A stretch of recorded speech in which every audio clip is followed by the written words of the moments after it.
Umabot sa 41 degrees Celsius ang naitalang heat index ngayong araw sa Cotabato City batay sa monitoring.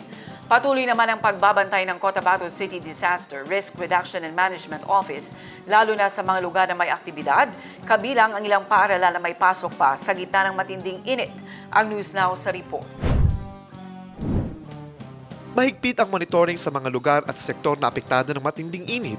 Kasabay ng mataas na heat index, pinaigting din ng CDRMO ang pagbibigay ng impormasyon sa publiko hindi lamang sa usaping kalamidad kundi maging sa kalusugan.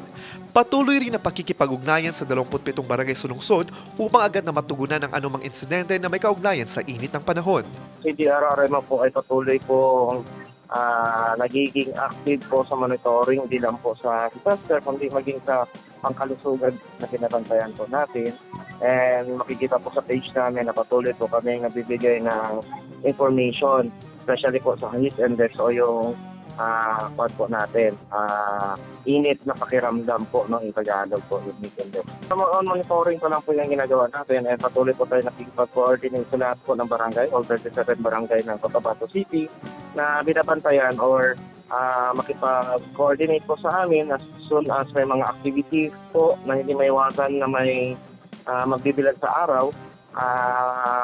Pakimonitor po and tumawag po kagad sa ating emergency hotline kung sakasaling kailangan po may mga pasyente or victim po ng ating due to heat index po, no? Isinagawa rin ang monitoring sa ilang paaralan, partikular sa mga private school na may klase pa. Ayon sa CDRMO, karamihan sa mga silid-aralan ay maayos ang ventilasyon o may air conditioning, habang ang iba ay nagpapatupad ng mas maikling oras ng klase bilang pag-iingat sa kalusugan ng mga estudyante. Apparently, yes po sir, and yung mga klase po ngayon, especially po yung some of the private pa naman po, no, schools, medyo nag-shorten ata sila and ginagamitan din po nung ibang room po nila is well ventilated, mga air condition naman po. Whereas yung ibang public school po natin is ang iba po nakabakasyon na, most probably most of numbers of the mga students po ng ating public school ay into vacation na po ang schedule po nila ngayon. Sa kabila ng matinding init, patuloy pa rin kumakayod ang ilang manggagawa sa lungsod, tulad ni Johari na hindi alintan ng init para matustusan ang pangangailangan ng kanyang pamilya. Ito yung trabaho ko, nagabantay ng mga motor. Tinatakip ng ganito, karton. Sa asawa ko at sa anak ko. Minsan 500 plus.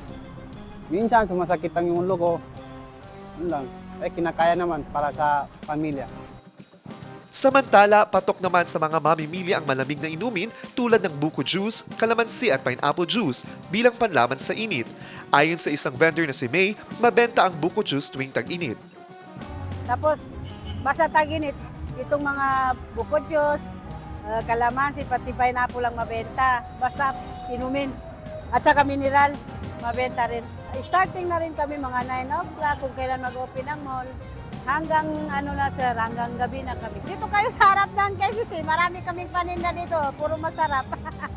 Patuloy namang pinapaalalahanan ang publiko na uminom ng sapat na tubig, umiwas sa matagal na pagbabad sa ilalim ng araw at agad na makipag-ugnayan sa mga otoridad sakaling makaranas ng sintomas na dulot ng matinding init.